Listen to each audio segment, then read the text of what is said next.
하나님의 말씀을 듣는 모든 하나님의 백성들에게 부활의 신앙이 살아 움직이는 역사가 있기를 주님의 이름으로 축원합니다.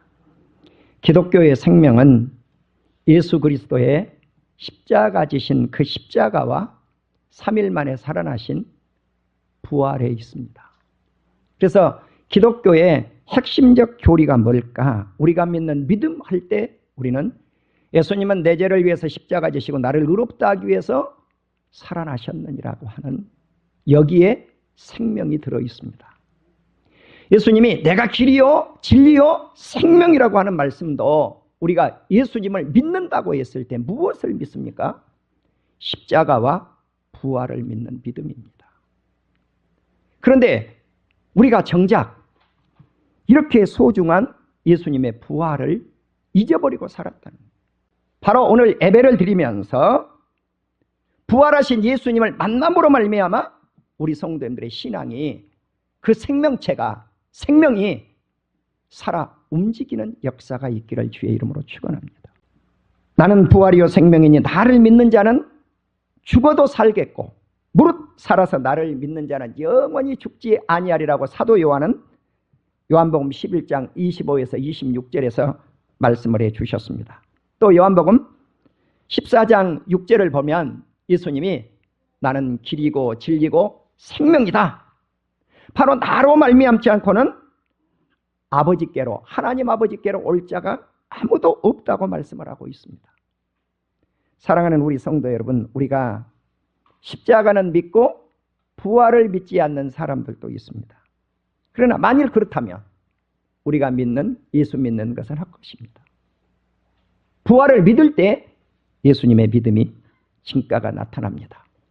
만일 우리가 예수님을 믿지 않는다면 바울은 말씀을 합니다. 너희가 전하는 복음도 헛것이다. 이렇게 말씀을 합니다. 나는 우리 성도님들이 요한복음 20장에 나타난 부활신앙을 확실히 갖기를 주의 이름으로 축원합니다. 오늘 설교의 몇 부분은 신학적으로나 상황윤리적 측면에서 저와 같은 견해를 갖지 않을 수도 있습니다. 그 점을 저는 인정하면서 오늘 말씀을 전하고자 합니다. 기독교의 신앙은 주일에 있습니다. 주일이 어떻게 생겨났습니까? 안식일이 변해서 주일로 바뀌어질 때 우리는 예수님이 부활하신 날을 기념해서 주일이 됩니다. 그래서 안식일이 주일과 연속성이 있다, 연속성이 없다, 신학적 논란거리가 많습니다. 그러나 나는 연속성이 있다라고 믿는 목회자입니다. 우리는 예수님이 부활하신 주일을 양보할 수가 없습니다. 만일 그것을 양보해버리면 주일 예배는 다 죽어버리고 맙니다. 지금 부활주일이 다가왔는데 한국의 몇몇 교회들이 부활주일 예배를 몇 주 연기해서 드리겠다고 그렇게 발표하고 있는 것을 제가 들었습니다. 그것이 과연 바르고 맞을까요? 우리는 전통적으로 내려오는 주일을 바꿔버린다든가 전통적으로 내려오는 부활주일을 바꿔버린다고 하면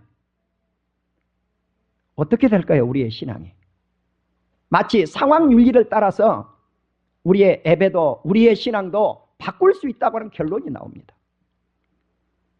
한국교회가 오늘날 주일 저녁 예배를 잘 드리지 않습니다.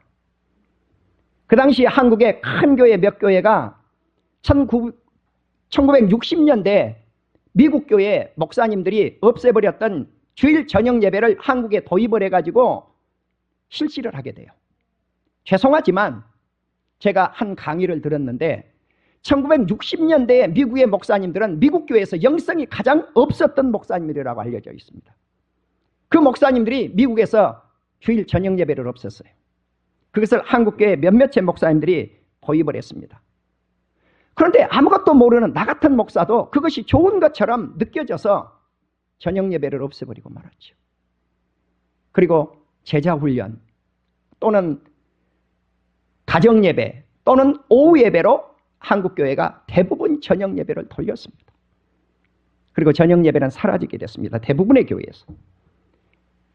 그래서 우리 교회는 다시 저녁 예배를 살려놓았지만 저녁을 찾는 성도님들은 그렇게 많지 않습니다. 전통이라고 하는 것은 한번 바꾸어 놓으면요, 그것을 회복한다고 하는 것은 그렇게 힘든 것입니다. 사랑하는 우리 성도 여러분, 우리가 지금 코로나19를 통해서 한국교회는 변화되고 있습니다. 예배의 변천이 이루어졌습니다. 주일날 교회를 나오지 않아도 되는가 보다. 이것이 우리들의 현실입니다. 자, 그렇다면 이제 한국교회가 어떻게 주일 예배를 살려야 될 것인가 하는 것이 심각한 문제로 앞으로 우리들 앞에 직면하게 되었다고 저는 믿습니다. 나는 원합니다. 예수님이 부활하신 날 우리는 주일 예배로 지켰습니다. 아멘? 이것이 생명이 있는 날이라고. 부활은 생명이라고. 자, 그렇다면 우리가 주일 예배를 어떻게 소중하게 지켜야 될 것이고 부활제를 맞이하면서 이와 같은 의미를 한 번 더 되새겨야 되겠다고 하는 것입니다. 한국교회만이 위기가 아닙니다. 코로나를 통해서 온 세계가 멈췄습니다. 우리가 더 소중하게 여겨야 될 것이 있습니다. 지난주에도 말씀을 드렸지만 우리 예수 믿는 성도님들, 왼쪽에서 1000명이 쓰러지고 오른쪽에서 1000명이 쓰러지지만 시편 91편에서 뭐라고 말씀을 했습니까? 주님이 함께 하시고 계시기 때문에, 부활하신 예수님이 함께 하시고 우리 하나님이 함께 하고 계시기 때문에 그 질병이 우리들에게 가까이 오지 못하리라. 아멘.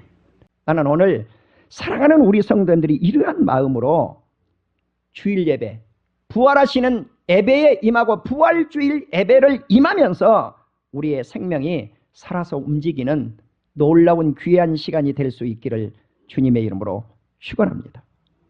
그래서 우리는 어떤 환경을 맞이해도, 어떤 시련을 맞이해도 주일 예배는 양보할 수 없다는 겁니다. 부활주일 같은 이런 절기를 양보할 수 없다는 것입니다. 왜? 십자가는 예수 그리스도의 신앙의 중심이고 부활은 예수 그리스도의 신앙의 중심이기 때문에 그렇습니다. 사랑하는 우리 성도 여러분, 오늘 저는 요한복음 20장을 통해서 부활신앙이 우리 온 성도님들에게 살아 움직이는 역사가 있기를 주님의 이름으로 축원합니다. 부활하신 예수님을 만난 사람들을 한번 생각해 보십시오. 예수님의 12제자들, 예수님이 십자가 지실 때 그들의 태도는 어떠했습니까? 가룟 유다는 예수님을 팔아먹었습니다. 베드로는 예수님을 3번이나 부인했습니다. 어떤 제자는 예수님의 제자라고 하는 것을 나타나지 않기 위해서 겉옷을 홀랑 벗고 도망을 갑니다.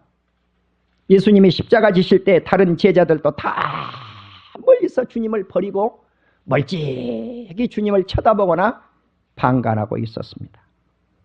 이러한 때 예수님이 죽으셨는데 오후 3시에 예수님이 운명을 하시고 예수님의 시체 앞에 다가온 한 제자가 있었습니다. 그가 누구일까요? 마음속으로는 예수님을 믿었지만 겉으로는 내가 예수님의 제자라고 하는 것을 전혀 나타내지 않았던 아리마대 사람 요셉입니다. 그는 그 당시 공회의원이었으니까 오늘날 국회의원입니다. 왜 숨겼을까요? 예수 믿는 것을 나타낸다면 공회의원을 의원직을 박탈을 당할 것이고 동네에서 쫓겨날 것이고 바로 예수를 신하게 된다고 하는 것은 이만큼 어려움이라고. 그런데 그는 그 당시 존경받은 공회의원이었다고 그랬습니다. 마음속으로는 예수님을 믿는 제자라고 했습니다. 그는 선한 사람이었습니다. 의로운 사람이었습니다. 하나님의 나라를 기다리는 사람이었습니다. 하나님의 나라를 기다리는 사람, 이 아리마대 사람 요셉은 부활의 신앙이 있었단 말입니다. 그래서 자기가 파놓은 돌 무덤에 예수님을 장례를 치른 거예요. 당돌하게 빌라도에게 가서 예수님의 시체를 달라고 요구했습니다. 담대함. 나는 여기서 생각해 보았습니다. 제자 훈련이 뭘까? 도대체 제자 훈련이 뭘까? 예수님이 3년 동안 가까이 제자들을 길렀는데 수제자들은 다 도망을 가버리고 말았단 말이죠. 수제자 그룹이 아니에요. 아리마대 사람 요셉은. 그런데 그의 마음속에 당돌함이 있어요. 두 번째 인물이 있습니다.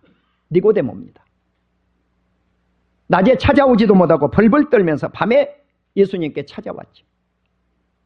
예수님이 거듭남에 대해서 니고데모에게 알려줬습니다. 물과 성령으로 거듭나라고.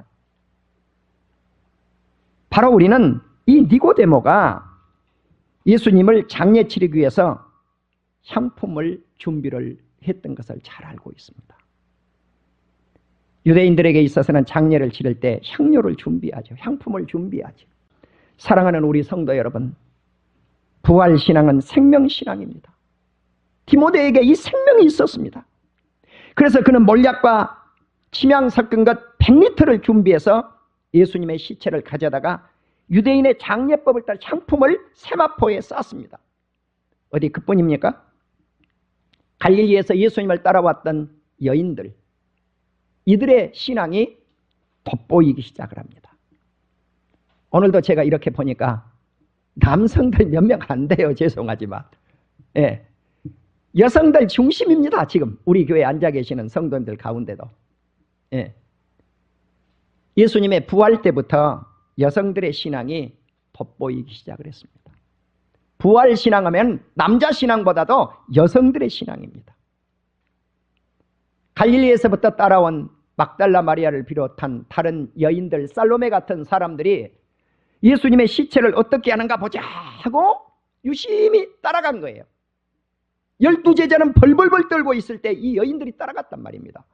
그래서 예수님의 시체에 놓은 곳을 확인하고 온 거죠. 왜 확인했을까요? 향품을 준비해서 부활하실 예수님, 그 무덤을 찾아가기 위함이었기 때문이었습니다. 마태복음 26장을 보시면 예수님이 한 나병 환자 집에 갔는데 그곳에서 시몬의 집에 계실 때 예수님이 식사를 하시는데 한 여인이 귀한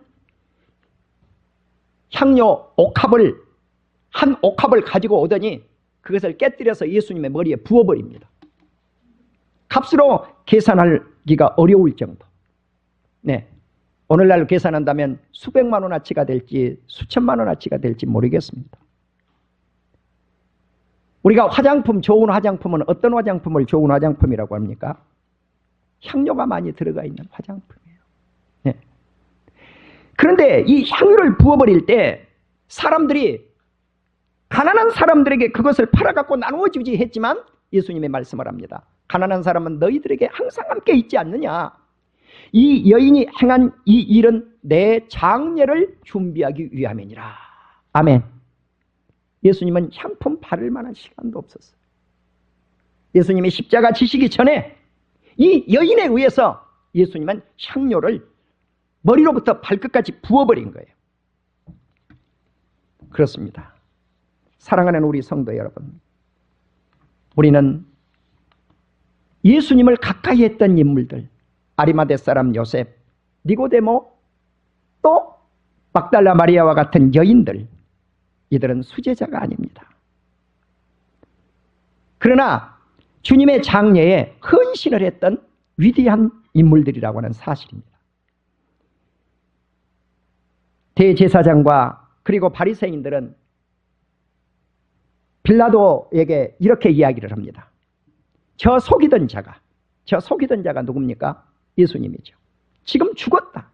저 속이던 자가 살아있을 때 하는 말이 내가 죽은 후에 3일 만에 살아나겠다고 했는데 만일에 제자들이 그의 시체를 훔쳐가 버린다면, 도적질에 가서 살았다고 이렇게 전파한다면 더 속임이 과거에 그가 살아있을 때보다 더 강하게 나타날 것을 두려워했습니다. 그래서 빌라도에게 경비를 잘 해달라고 부탁을 하니까 빌라도가 오히려 너희들에게, 당신들에게 경비병이 있으니까 가서 그 무덤을 굳건히 지키라고 했단 말이죠. 그래서 대제사장과 바리새인들이 예수님의 시체가 있는 그 무덤을 군병들, 경비병들을 데려다가 굳건히 지켰습니다. 그런데 웬일입니까? 천사가 나타나서 돌은 굴려서 다른 데로 옮겨져 있고 예수님은 살아나고 말았습니다. 이것이 부활입니다. 부활한 주일 아침에, 안식 후 첫날 이른 아침에 여인들이 예수님의 시체를 보러 갔지만은 천사밖에 만나지를 못했습니다. 세마포는 다른 데 다 이렇게 잘 개어 있었습니다. 여기서 우리는 부활하신 예수님을 만났던 사람들을 한번 생각해 보십시다. 막달라 마리아와 여러 여인들이 먼저 만났습니다. 그들에 의해서 예수님은 살아나셔서 갈릴리로 가셨다고 하는 이 소식을 베드로와 다른 제자들에게 알려주었고, 엠마오로 가던 글로바와 다른 한 제자에게 이 소식도 전해져서 알려지게 되었습니다. 예수님은 이들과 함께 음식도 잡수시고 길가에 걸어가시다가 하나님의 말씀을, 성경을 풀어줍니다. 그런데 이 글로바의 마음속에, 다른 제자의 마음속에 하나님의 말씀을 풀어줄 때 그 마음이 뜨거웠다고 말씀을 했습니다. 뜨거웠어요. 예. 나는 오늘 우리들의 심령이 뜨거워지는 시간이 되기를 주의 이름으로 축원합니다. 우리가 성령의 불길이 임할 때 부활신앙이 우리에게 찾아오게 될 줄로 믿습니다. 바로 이 예수님은 안식 후 첫날 밤에, 주일 밤에 제자들에게 찾아왔습니다. 예배는 아니었을지 모르지만 그러나 벌벌 떨고 있는 제자들에게 찾아왔단 말입니다. 문을 꼭꼭 잠그고 있었습니다. 이들은 너무 두려운 거예요. 예수님을 믿었던 제자들이기 때문에 만일에 그 제자라고 하는 것이 알려지면 우리도 저렇게 십자가에 못 박혀 죽는 것이 아닌가 벌벌벌 떨고 있었습니다. 떨고 있는 제자들에게 가장 첫 번째 필요한 말씀이 무엇이었을까요? 너희에게 평강이 있을지어다. 아멘. 너희에게 평강이 있을지어다. 이 말씀을 남기시고 제자들에게 옆구리, 손과 옆구리를 보여줍니다. 손에는 뭐가 박혔습니까? 못이 박혔습니다. 옆구리는 어떤 상태입니까? 창자국이 찔린 자국이 있습니다. 그런데 주님이 살아있단 말입니다. 그래서 그들은 기뻐했습니다. 주님이 다시 말씀을 합니다. 너희에게 평강이 있을지어다. 그리고 예수님은 다음에 한 말씀을 남기시는데 그 말씀이, 숨을 들이쉬면서 하신 말씀이, 한번 다 같이 따라 하십시다. 성령을 받으라. 성령을 받으라. 성령을 받으라. 나는 오늘 이 성령님이 우리에게 평강 주시기를 주의 이름으로 축원합니다. 그렇습니다. 예수님의 수제자들이 어느 때 변화되어서 참된 제자가 됩니까? 성령 받고 나서, 회개하고 나서 그들은 주님의 참된 제자가 될 수 있었습니다. 가룟 유다는 빼고 말입니다. 바로 예수님이 오셔서 이 제자들에게 말씀을 합니다. 너희가 누구의 죄든지 사한다고 하면은 사여질 것이요 누구의 죄든지 그대로 두면 그대로 있으리라. 이제 의심 많은 도마가 왔는데 제자들이 도마에게 말씀을 합니다. 우리가 주님을 보았다. 그러니까 도마가 나는 만져보기 전에는 못 믿겠다고. 일주일 8일이 지난 후에 예수님이 이 제자들에게 찾아왔는데 그때도 제자들은 벌벌 떨고 문을 잠그고 있는 거예요. 이것을 보시면은요, 이들은 8일 이상을 벌벌 떨고 있었다고 하는 것을 알 수가 있습니다. 이들에게 주님은 동일한 말씀을 하셨습니다. 너희에게 평강이 있을지어다. 그리고 의심 많은 도마에게 네 손을 내밀어서 내 옆구리에 만져보아라. 도마는 그것을 만져보고 나서야 예수님을 믿었습니다. 주님이 말씀을 합니다. 보지 않고 믿는 자가 더 복되도다. 아멘. 그렇습니다. 보지 않고 믿는 자가 복됩니다. 바울은 말씀을 합니다. 누가 부활하신 예수님을 만났는가? 베드로에게 보이시고 12제자에게 보이시고, 자, 물론 가룟 유다는 볼 수도 없었습니다. 이 제자들이 사도로 바뀌지요. 여러분, 사도의 조건이 뭡니까? 부활하신 예수님을 목격한 사람이어야 사도가 될 수가 있습니다. 그래서 가룟 유다 대신 한 사람을 사도로 뽑았는데 제비를 뽑아서 누가 당첨이 됩니까? ματ디아죠. 요셉이라고 하는 mat디아죠. 바로 부활을 목격한 사람이어야 된다. 주를 위해서 헌신할 사람이어야 되는데 그는 부활을 목격해야 돼요. 또 바울은 이렇게 말씀을 합니다. 500의 형제에게 보였고, 대부분 사람들은 그 당시 바울 당시 살아있었지만 죽은 사람들도 있었다. 그리고 야고보에게 보여주었고 만삭되지도 못한 자기 자신에게도 부활하신 예수님이 나타났다는 거예요. 이 부활하신 예수님은 온 세계에 퍼졌고 예수님을 보지도 못했던 우리들에게도 부활을 믿는 놀라운 역사가 우리 안에 있게 되었습니다. 이 부활하신 예수님은 오늘도 전파되고 있고 내일도 전파해야 되고 우리가 주님의 품에 안기는 날까지 이 주님은 전파되어져야 될 줄로 믿습니다. 부활이 없다고 하면 예수님은 살지 못했습니다. 서론 부분에서 말씀을 드렸지만 부활이 없다고 하면 우리가 전파하는 복음도 없것이고 믿음도 없것이고 여전히 우리는 죄 가운데 있을 수밖에 없습니다. 또 예수 그리스도 안에서 잠자는 자들도 다 망했을 것입니다. 그러나 우리 예수님은 부활의 첫 열매가 되셨습니다. 이 예수님을 믿는 사람들은 새로운 생명을 얻게 될 줄로 믿습니다. 빌립보 3장 7절 이하에 보시면 사도 바울은 내가 이 세상에서 유익했던 것들을 예수 그리스도를 위해서 배설물처럼 다 버렸다고 말씀을 합니다. 그래서 이 세상에서 가장 고상한 지식이 뭔가? 예수 그리스도를 아는 지식. 예수 그리스도를 아는 이 지식, 이것이 가장 고상하다고 그래요. 바로 내가 그를 위해서 모든 것을 잃어버리고 배설물처럼 여겼다. 나는 원합니다. 사랑하는 우리 성도님들이 부활의 권능과 예수 그리스도의 십자가의 그 고난에 참여한 이것을 알고자 예수 그리스도의 죽으심을 본받아 우리는 어떻게 하든지 죽은 자 가운데서 부활에 이르게 하려 하노라. 바울은 이것을 위해서 일을 했습니다. 바울은 이렇게 말씀을 합니다. 이 부활을 내가 얻었다 함도 아니요 온전히 이루었다 함도 아니라 내가 앞으로 전진해 가면서 이것을 잡으려고 달려간다. 우리가 부활신앙은요 지금 이룬 게 아니에요. 이룬 게 아니에요. 이것을 이루려고 그것을 꼭 붙잡으려고 앞으로 전진하면서 우리 성도님들이 생명을 잃지 않기를 주의 이름으로 축원합니다. 마지막 날 주님이 오셨을 때에 바로 부활하시는 예수님을 우리가 죽어서 주님 앞에 들림을 받아 올라가는 사람도 있을 것이고 살아생전에 죽지 아니하고 이 땅에 다시 오시는 예수님을 공중으로 예수님이 끌어올려서 맞이하는 사람도 있게 될 줄로 믿습니다. 이 부활을 우리는 잊어버리면 안 된다는 것입니다.